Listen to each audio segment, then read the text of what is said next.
everybody. Welcome to another helping of Second Breakfast, the part of the podcast for players craving another helping of cards. And I'm your host, Micah Quantz. So, today, we've got something a little bit different today. Again, I decided, you know what? I would like to just kind of invite you into my deck building process a little bit. So this is actually going to be a deck build video. There won't be a challenge this week. We'll save the challenge for next video. And so another change that I'm making is I've labeled all my second breakfasts. They've been second breakfast, challenge number, whatever. What's gonna happen is I'm going to go second breakfast. I'm gonna relabel them all to episode number, whatever number I'm on. And the reason for that is I do have some of these other videos. I do have some other videos that I kind of want to do. Just some different things. And I want to do some other videos, but I still want those to be part of the main line. They're still second breakfast. It's still all second breakfast. So I want to do some other videos and branch out a bit from to a bit more content. It'll still be mostly challenges, mostly playthroughs. So you'll still be getting those second breakfast challenges regularly, but I do want to branch out a little bit and do some more different stuff. And so today we're gonna do a deck build, and so this one will be second breakfast episode. I believe we're on 27 now, so this will be second breakfast episode 27. And we'll just go like that from there. Obviously I'm not gonna go back and rename every one to change it to episode instead of challenge, but from now on it'll be second breakfast episode blank, and we're gonna do some different and some interesting stuff. So stay tuned for I've got some cool some interesting ideas coming up. Some interesting stuff that hopefully you'll all enjoy. Of course, we'll still be doing challenges, and even this week, as we dive into a little bit of how I deck build and stuff. Actually, and this will be in particular how I deck build for second breakfast, but it's gonna be pretty close to how I deck build for any deck. But even as we dive into that this week, basically I'll be using that same deck that I built here. I'm gonna be using for the next second breakfast episode. So, all that said, let's go ahead and I'm gonna boot up my other computer here because this is what I use my laptop for random picking. So I guess let's go ahead and let's start with quick card reviews. So over on the main pod, they reviewed a couple cards, so I just want to share briefly my thoughts on them. First we had Daughter of the Nimrodel. And so she's a 3-cost ally with 1 willpower. I think, what is her stat line? I think it's 1001. Lore ally, Sylvan traded, and you can exhaust her to heal 2 damage off of a hero. 3 damage? 3 damage. No, 2 damage. It's 2 damage. And all I can say about Daughter of the Nimrodel is she's been vastly outclassed. Warden of Healing is far superior. If you're playing Sylvan traded, Sylvan Tracker is far superior. Welling Hall Preserver for passive and healing. It's a neat little niche, but I do enjoy my Ents. Um, Warden of Healing, I think I mentioned that already. Ireth is also, I think, outclasses the uh the the the daughter of the Nimrodel. I think there's a lot better healing cards. Almost every card in the game is a better healer than Daughter of the Nimrodel. And it's even worse that she, like, almost or every healing card, not every card, but almost every healing card is a better healer than Daughter of the Nimrodel. And it's worse that she's limited to just healing heroes.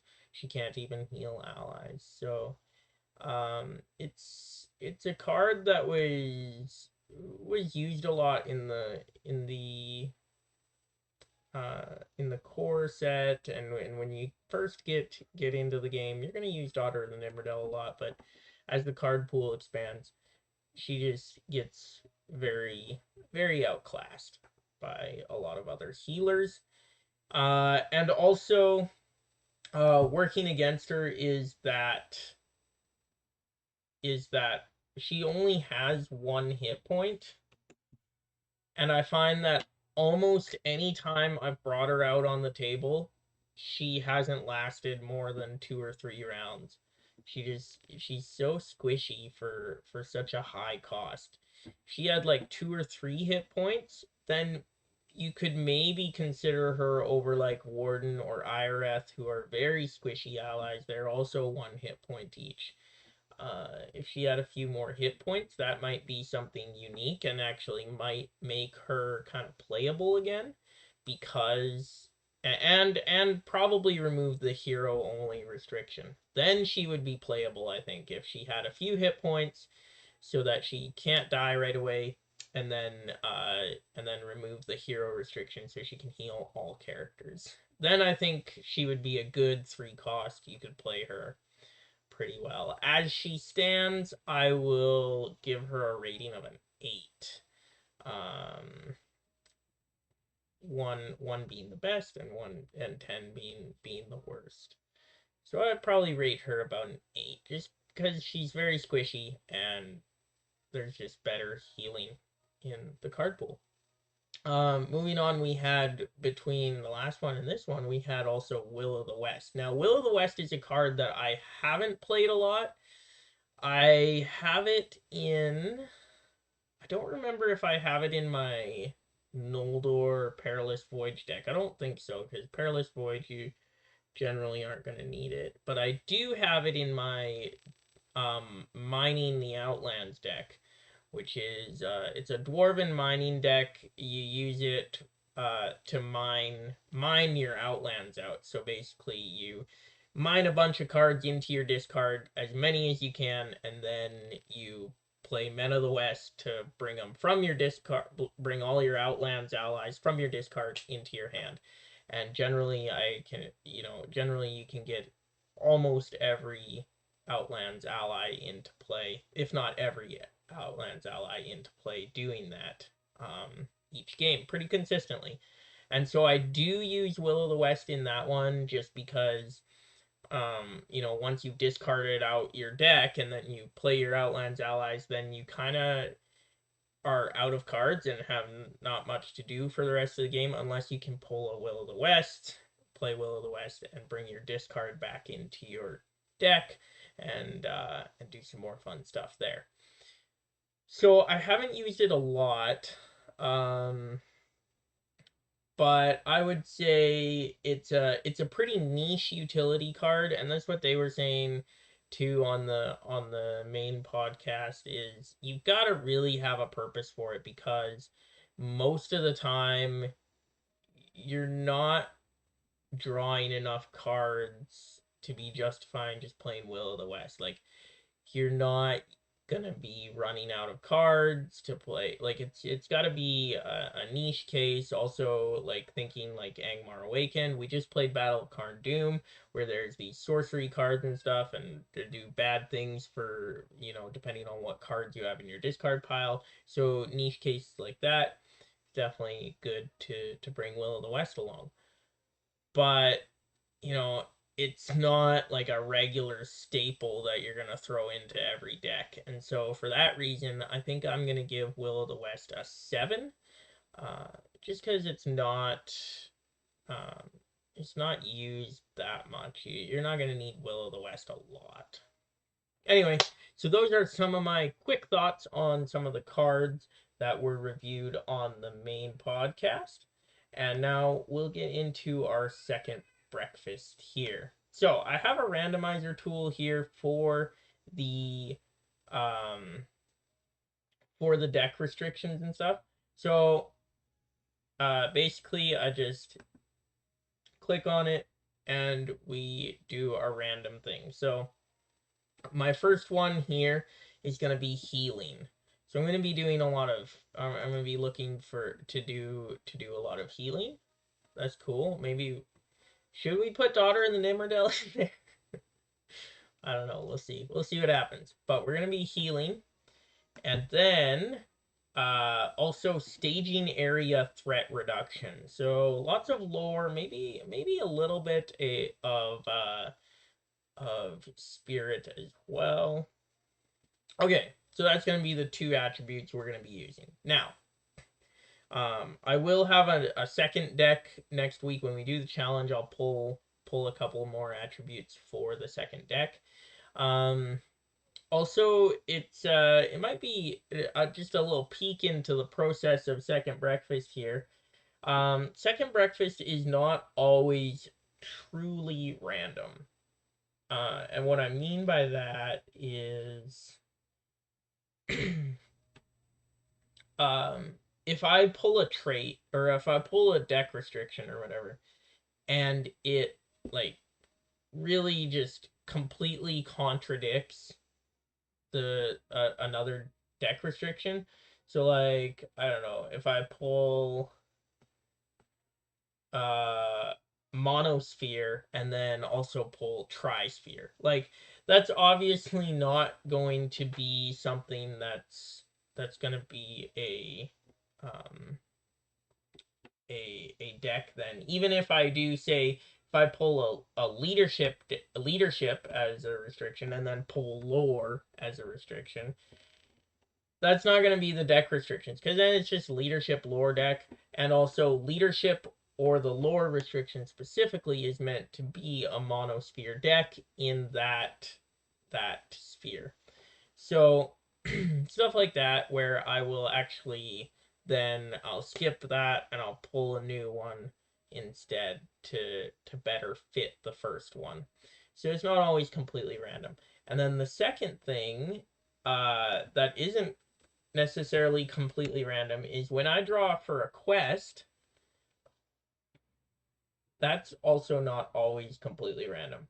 So usually when I draw for a quest, I'll put I use the bot on the Discord, and so usually I'll go quest 2, and so that I'll take the top one unless number 1 I just recently did it. Sometimes I'll still take it. I think I did a double of the Dead Martians pretty like I think like 2 or 3 weeks apart. The Dead Marshes I did pretty close together. But most of the time I will, if it's a repeat quest, like if I draw Karn Doom right here, then we're not gonna be playing Karn Doom. um, or if I think that if it's gonna conflict a lot, or if I sometimes I'll forget to pull the quest before I build my deck. So like if I end up say building the deck and then I'm done my deck and then I'm like, oh, I gotta go pick the quest. So I go pick the quest, and I have Frodo in my deck and it's a fellowship quest. I redraw then. Or I go to the second quest. I default to the second quest that was drawn. Other than that, I mean, if it's like if I was told to build a doomed deck and or maybe a bond of, I don't know, something that really just does not work with the quest. If it's a side quest deck and it's just a terrible quest for side quests. Can't think of one right now, but or if it's maybe even a doomed deck that's just on a quest that really attacks your threat dial. Although that might be interesting. I don't know that I would change that, but um yeah, stuff like that where it's just not gonna be good for the quest, then I go to the second quest. So we're gonna go ahead and quest 2. We're gonna generate. We got the long arm of Mordor from the Sands of Harad, so we'll take that. So what I'll generally do then, as long as as long as I haven't forgotten to pick the quest before building the deck, what I'll generally do is I'll go over to Hall of Bjorn. I'll go scenario, and I'll probably, I'll probably link these websites, these resources in the description. They're great resources, so if you're not using them already, do go check them out. They're very, very helpful to playing this game. Whether you play on Dragon cards or whether you play with physical cards in person, these are great, great resources. So Hall of Bjorn, Ring DB.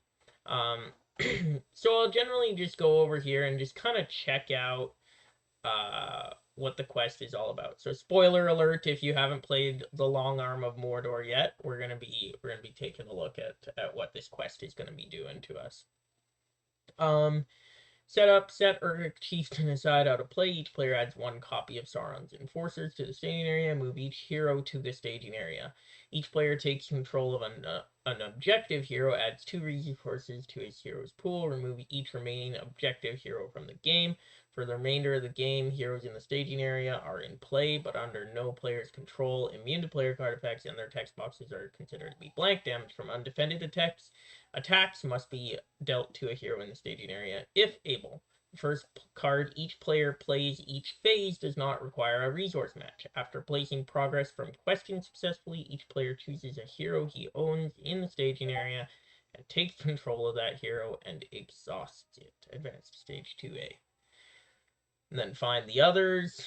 So first card, each player plays each turn does not require a resource match. When this stage is defeated, each player chooses a hero he owns in the staging area, takes control of that hero, and exhausts it. And then when revealed, each player searches the encounter deck and discard pile for an orc enemy and adds it to the staging area. Shuffle the encounter deck, attach each hero in the staging area to a different orc enemy in the staging area. Each hero attached to an enemy is guarded by that enemy. Guarded heroes are under no player's control. Immune to player card effects and their text boxes are considered to be blank. When the enemy guarding a hero is defeated, the hero's owner takes control of that hero and exhausts it. The stage cannot be defeated while an enemy is guarding a hero. And then add Uruk Chieftain in the staging area, so big finish once you have all of your heroes. So that's kind of what we can expect. So now I'll just kind of go through a bit and just kind of see, like, X is the stage number on the main quest, so you can have up to 4 of these. X is the stage number on the main quest, so it just kind of gets more and more difficult. It ramps up as we go. Give us a free ally there, maybe.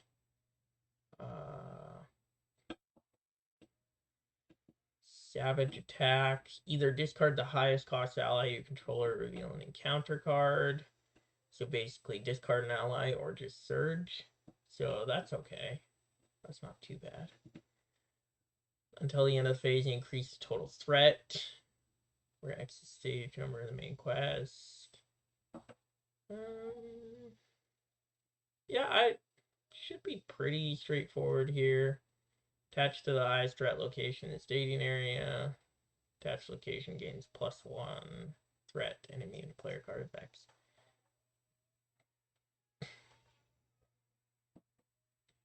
Okay.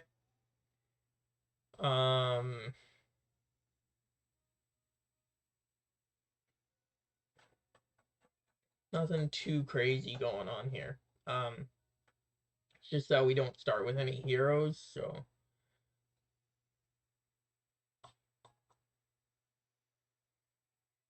I'm thinking we'll probably start out with Khalil for this extra resource every round.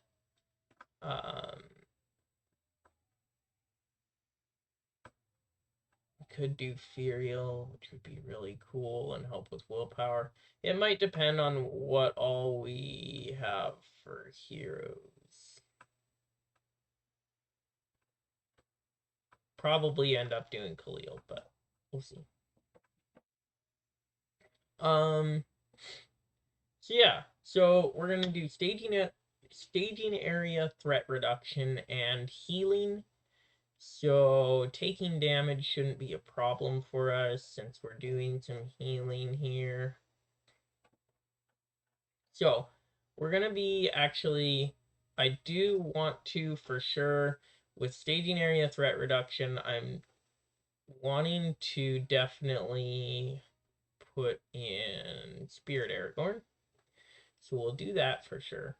And so this is where I start with a deck build. Is I start with an idea for the deck, which for second breakfast, the idea is given to me. It's randomly generated, so the idea is healing and staging area threat reduction. Now I can do other things with that, but that's the main idea of the deck. So that's going to be my main focus. Once I've got an idea and a focus, I'm going to basically select my heroes. Is I think the best place to start.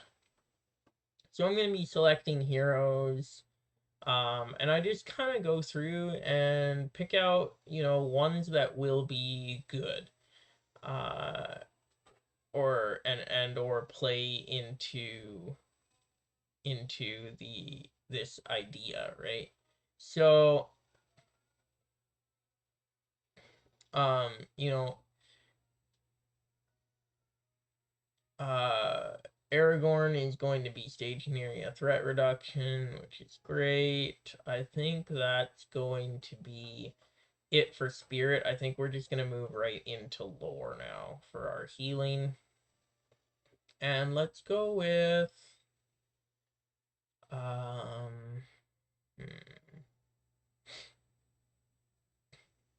we could do a ranger kind of thing here. We could do a ranger type deck where we're doing some lore. That would also, we could play with our ranger spikes then, our ranger spikes trap, which would also be staging area threat reduction. So we could do some ranger type things. That could be fun. Oh, there we go. That's staging area threat reduction too. So let's do Celador. I've never played Celador, but ranged, reduce the total threat in the staging area by 1 for each unattached trap you control. After a trap card you control is attached to an enemy, either ready Celador or reduce your threat by 1. So that's fun. Now we could do Damrod and lean really heavy into traps, or we could do Elrond and go for the healing side. We could do Halden and go for some Woodman stuff. Really lean into staging area threat reduction.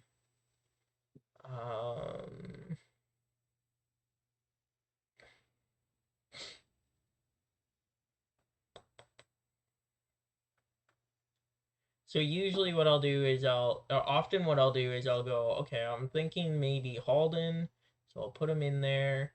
I'm thinking maybe Elrond. I'm thinking maybe Damrod, so we'll put those in there.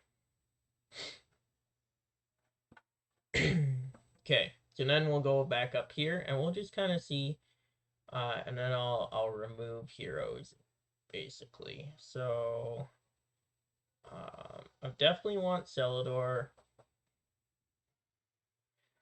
The other option is we could MOTK Anborn and get the trap recursion, which might be really good, a really good combo with Celador here. But we could instead play Damrod and just draw into Anborn and just play him out, which might be better. You know what? I like. Okay, I'm a sucker for traps, and I'm gonna go the trap route. So we're gonna do Aragorn, Celador, Damrod. Boom, we've got our heroes set. Now that can change. It's not always like. It's not always a 100% set in stone once I choose heroes. It can change, but most likely this won't change. So, oh yeah, we gotta remember though that we're only getting these guys back one at a time.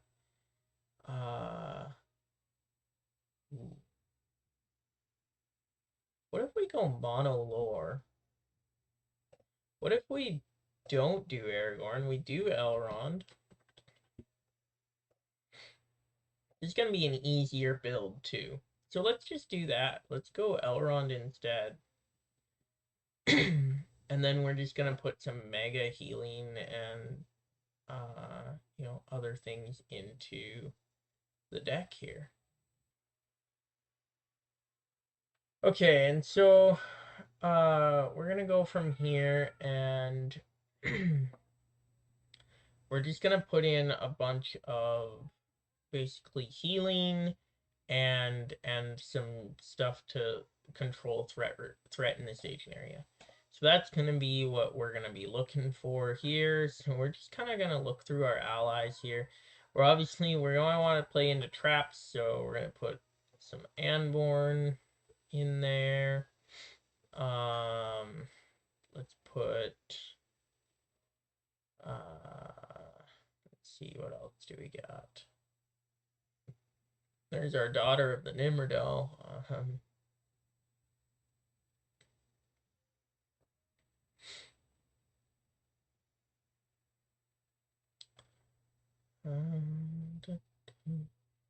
She's hitting me with the trap attachment. So it's not really staging area threat reduction, but it is kind of. Let's put him in because he's like kind of pseudo staging area threat reduction.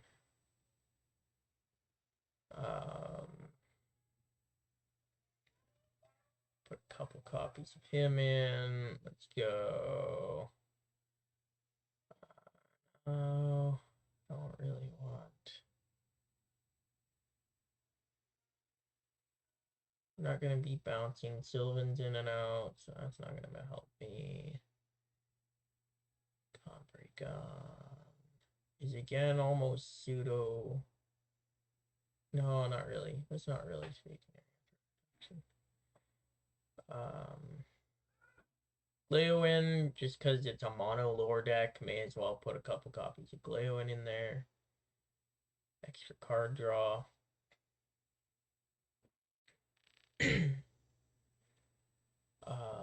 This guy's kind of fun with traps. He's, you know, he can chump too, just kind of a really kind of squishy ally, and then he's fun with traps to bounce an enemy back onto a trap if needed. Polith would be good for traps. This is a trap deck. Let's do, for sure, Ireth. Ireth is one of my favorite healers. Actually, if we're playing Elrond, none of my guys have more than 4 hit points. So actually, let's go our Warden. Well, let's put in a couple IRS just because our deck is going to be doing healing. So, oh, Athelian Tracker. That's going to be Ranger and as well as threat reduction in the staging area. Mm.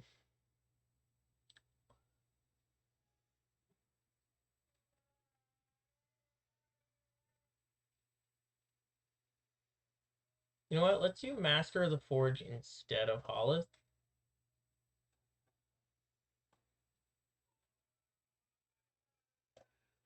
Yeah, let's do that. Mirkwood Explorer, Mirkwood Hunter, Mirkwood Pioneer. Okay, that's another staging area threat reduction card.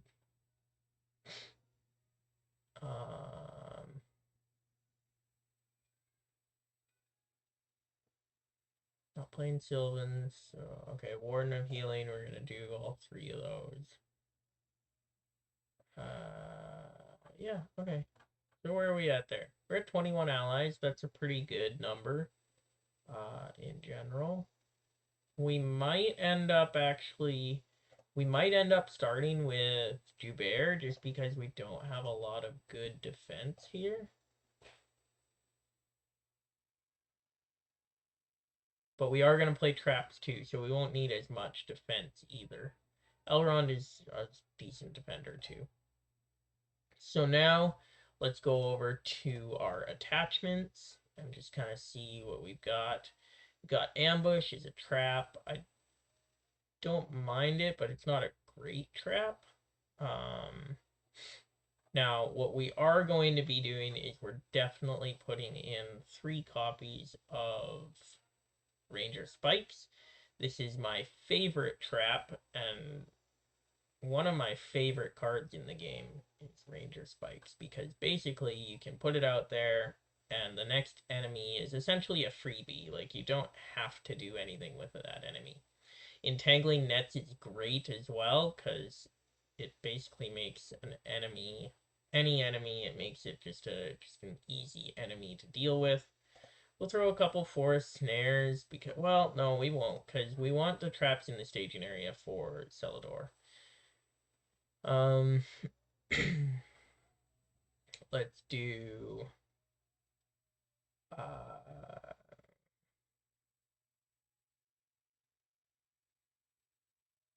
we can do a couple of Thillion pits just because it's cheap and can keep Celador and Damrod going.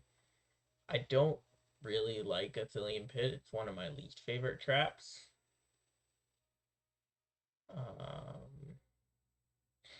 I'm going to put in Ranger Bow because I do like Ranger Bow when it works, because you can just go ahead and you can attach it.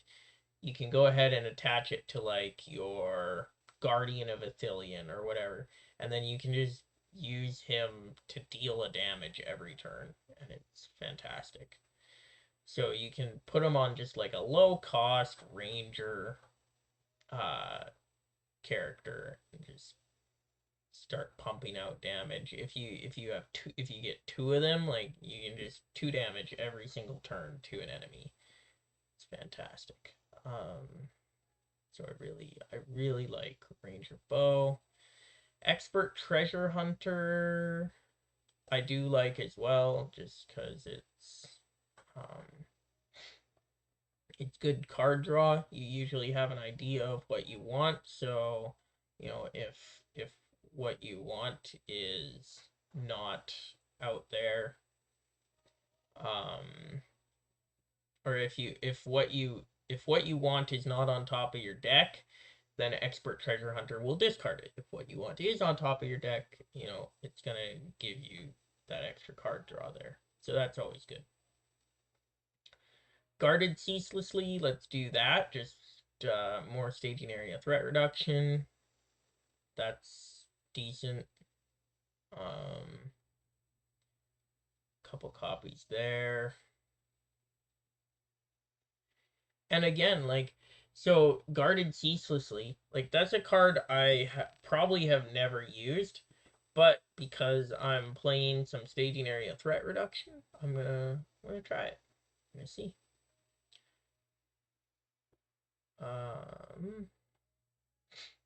The Lembas. Oh no, Noldor or Sylvan. Never mind. I do, although Lembas, we could use Lembas on Aragorn or on Elrond. Ooh.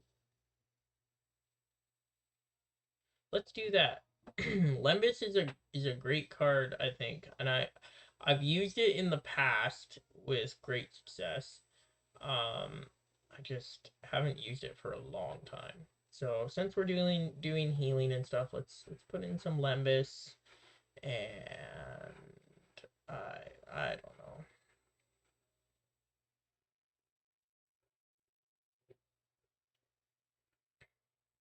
What else are we gonna do here?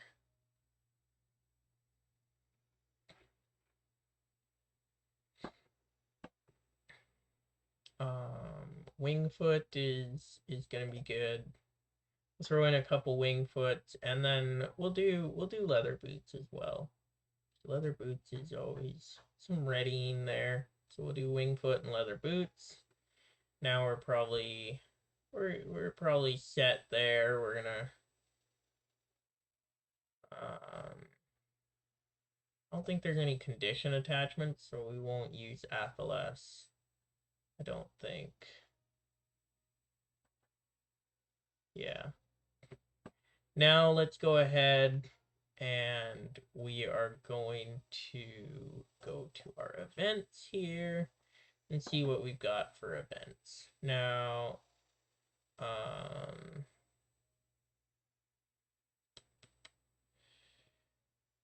let's go, obviously, Darren's Runes. Any lore deck, Darren's Runes is an auto include for me. I don't know, like, I don't know, what, I'd be interested to know your opinion on that. Like, every single lore deck I build, like, I never, like, there's no reason to not have Darren's Runes in a deck. Even if your deck limit, you're like, oh, it's 50 cards. My deck is going to be 50 cards. Just put Darren's Runes in there, bring it to 53. It will only help you. There's no reason to not have a Darren's Runes in a deck. In my opinion. I don't see any reason.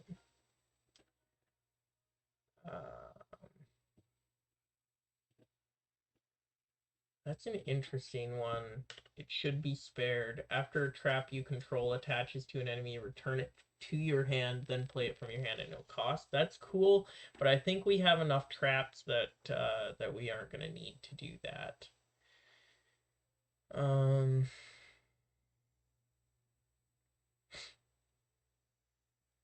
Mithrandir's Advice is great for a mono lore deck.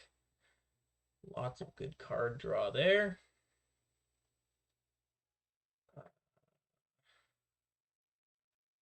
Oh, wait. Oh, yeah.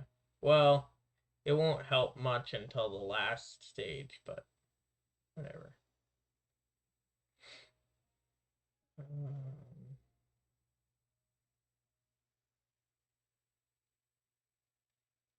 Ooh, that's fun. Let's try Spring the Trap. I've never played that either. I haven't played a lot of Alep cards. But Spring the Trap looks like a lot of fun.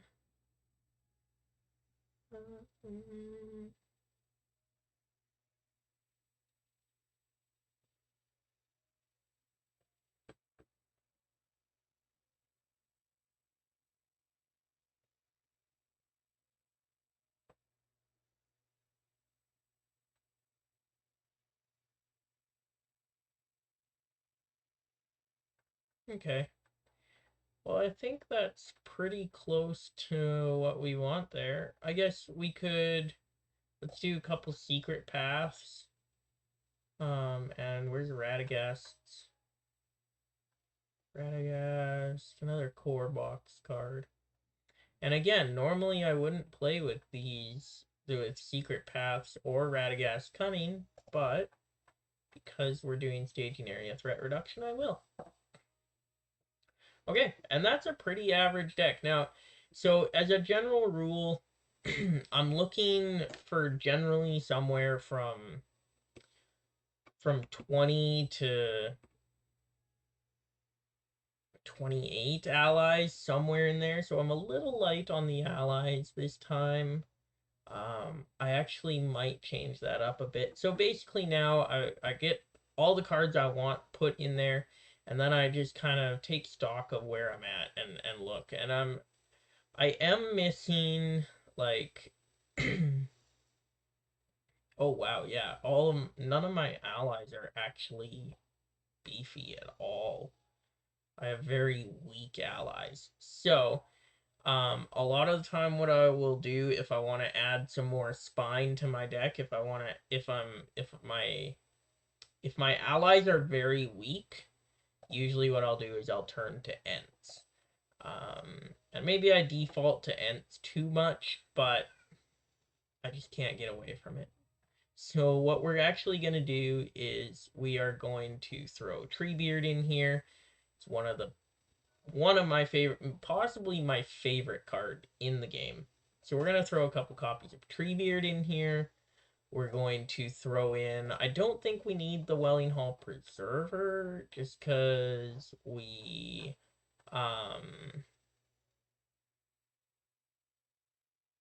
well, let's throw a couple copies in, because he does do passive healing. I get it, we have a lot of other healing, but he does do passive healing and a lot of willpower. And then definitely Quick Beam is always a solid ally to include in here. Yeah, we're playing lore, so it's just perfect for getting some Ents out there. And you know, maybe we will throw in let's throw in a couple Wandering Ents just to kind of round it off here. Now,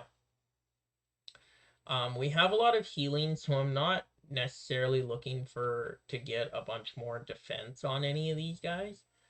So we don't really need extra defense. I mean, it's lore, so we can't really get anything for defense anyway.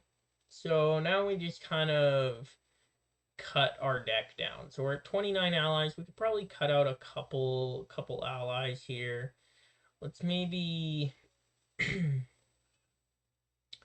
you know, and so I just look for basically what is adding the least value to the deck. And so I'm gonna bring Athelian Tracker down by one. We don't need 3 copies of Athelian Tracker. And let's call that good for now in the allies section. Let's go over to our attachments and just kind of see where we can lighten up here. How many traps do we have? We have 3, 4, 5, 6, 7, 8. So that's probably about what we want. We're at 61 cards, so we're gonna have to cut out. Now, personally, I aim for 52. Basically, I used to collect a lot of playing cards and do a lot of card tricks and stuff like that. So I used to be into that a lot, and so you know, 52 cards for a deck is just seems right to me. So I generally aim for 52, but then there'll be times where I'm like Darren's Runes and Mithrandir's Advice. Sometimes I don't count my card draw cards. So like I've got 5 cards here that of kind of some lenience there, because these are just card draw. So they're not actually themselves, they're not really taking up deck space in my deck. um You know what? We're actually going to chuck out Mithrandir's Advice just because it's only really going to be helpful to us on the second or on the third and fourth stage of the quest. So it's only going to be helpful to us on the last half of the quest. By that time, you should be set up to the point where you're probably not going to lose. We're going to chuck Mithrandir's Advice. Let's get rid of one of the leather boots. We'll just have 2 Wingfoot, 2 leather boots. We're at 58 now. Let's go.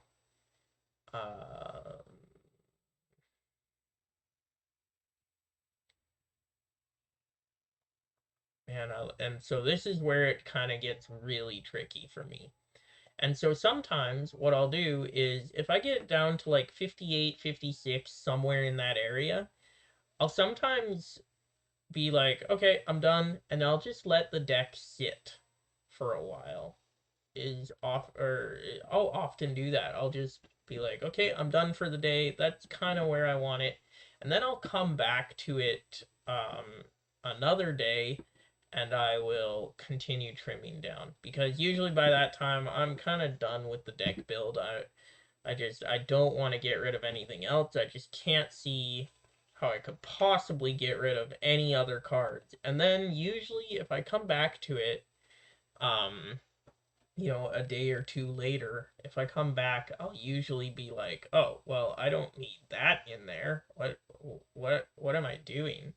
So, there could probably be, I don't know, like, you know what? We have probably too many squishy allies in here. So let's go ahead and let's get rid of. Glaowin is so good though.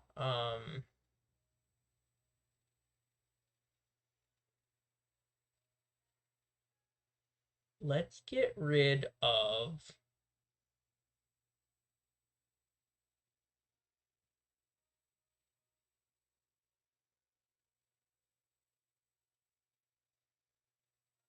Mirkwood Pioneer. I know he's staging area threat reduction, but we already have.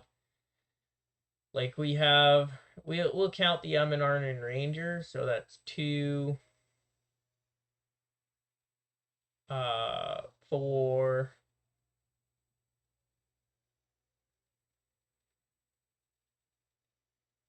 6,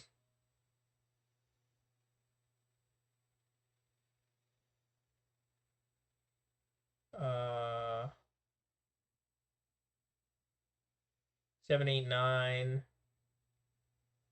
10, 11, 12, 13. So 13 of our cards are staging area threat reduction, which is, that's what, almost a quarter of the deck. What's 13 times 4? 52. Okay. So that's pretty much a quarter of our deck is staging area threat reduction, which is fine. That's lots. I mean, we're only, yeah, healing is probably close to the same. Probably not as much even. But Elrond is definitely a healer. Now, I did just notice, and so sometimes I'll notice things while I'm building a deck. Often I'll notice things while playing. You'll probably have noticed. um, but I did just notice.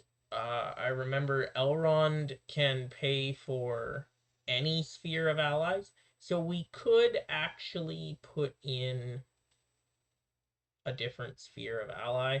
I don't think I want to mess with that today. I mean, the only reason I would be if it played into one of if it really helped my deck or if it played into one of those two attributes. And I can't really think of any ally that would really do that super well. Um More than what I already have. So I'm just gonna leave that for now. Plus, then it adds complication of, do I bring him in first so I can actually pay for these allies? And it just doesn't. We don't need it. Um, I don't think we need it.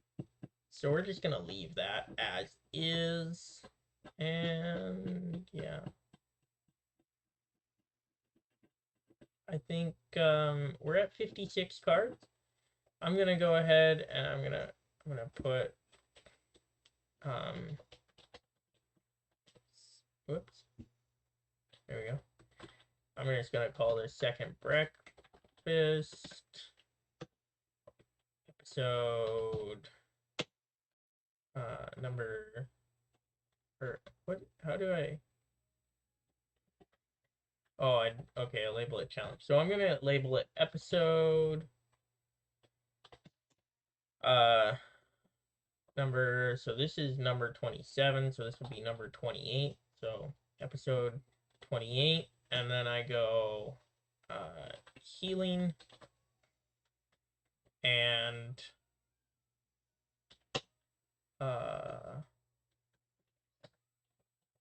staging area reduction.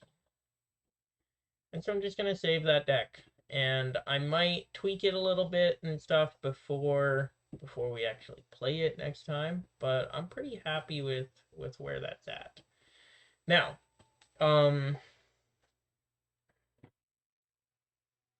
yeah. Now, I won't play it. I never play a deck before doing the second breakfast. So anytime you watch Second Breakfast and I'm doing a challenge, I'm doing a playthrough, it's always a brand new deck that I've never played. It's never tested. I go ahead and I play it. So a lot of the time you'll find that I missed something, I forgot about something. A lot of the time it'll play pretty clunky. It won't be. It's definitely not a super. It's definitely never a polished deck. But I always have fun with it, and that's really the point: is to have fun, play with cards you didn't normally, maybe never didn't wouldn't normally think of playing with, and sometimes I do get a good deck out of it. I'm trying to think. Oh yeah, the Council of the Wise deck I built a few episodes ago. I it's a solid deck, and with some tweaking and adjusting, I think it can be a really decent deck. Um, so sometimes I find a deck. Most of these are pretty throwaway decks. When I do Second Breakfast, most of them will not ever be constructed again. Like they most of them won't see the light of day. But once in a while, I build a deck, and it either is good enough that I can just do some tweaking and keep it in my collection as a deck, or or maybe it will inspire a deck and I'll be like, oh, but actually if I didn't have this restriction, uh this would be really good. If I took that out, it'd be really good. If I added this thing in, it'd be a really good deck. So sometimes it'll inspire a deck build that's a little bit in a different direction than the Second Breakfast one was, but a really good deck. So yeah, I hope that maybe helps a little bit for some deck building. Now this is how I build decks, and by no means am I an accomplished deck builder. You can tell by the amount of times I lose on this show. I'm not an accomplished deck builder, and I don't build decks well. Um, but I have fun building decks, and I like trying new and different things, and that's all we really want to do here with the game, with this channel. That's is we want to do new and different things all the time. Use different cards, you try different things, and yeah, you get better. Like I continually get better at deck building, but I'm still a long way from being, you know, remotely good at deck building.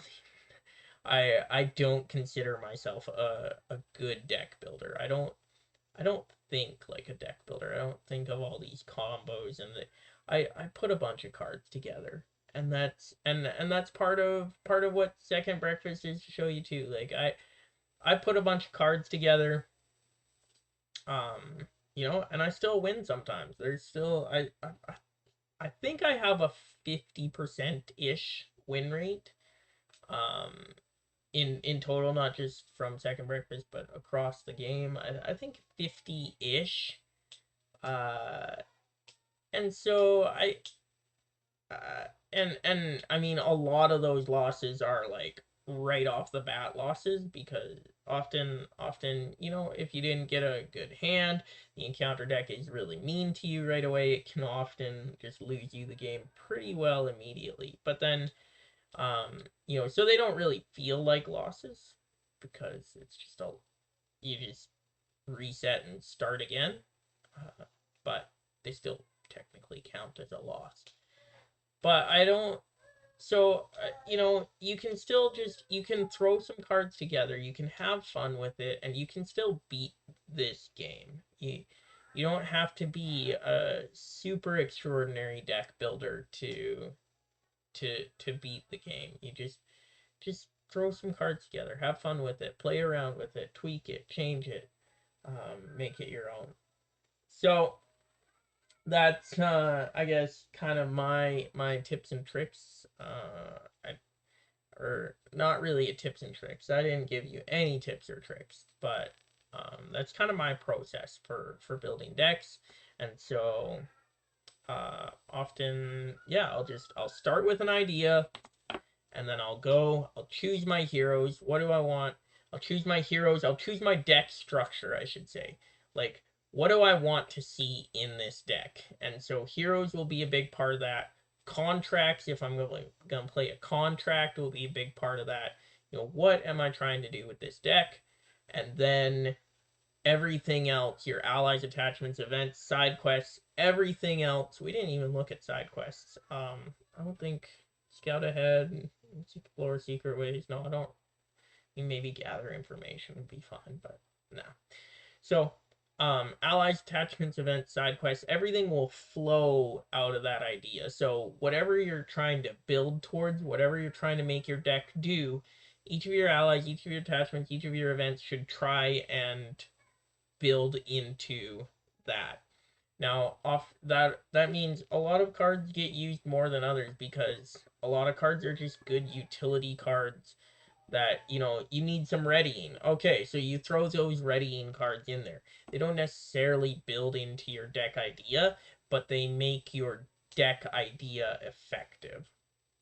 Anyway, just some of my thoughts and I guess a peek into my method. Um, yeah, so join me again next week, 2 weeks from now, not next week.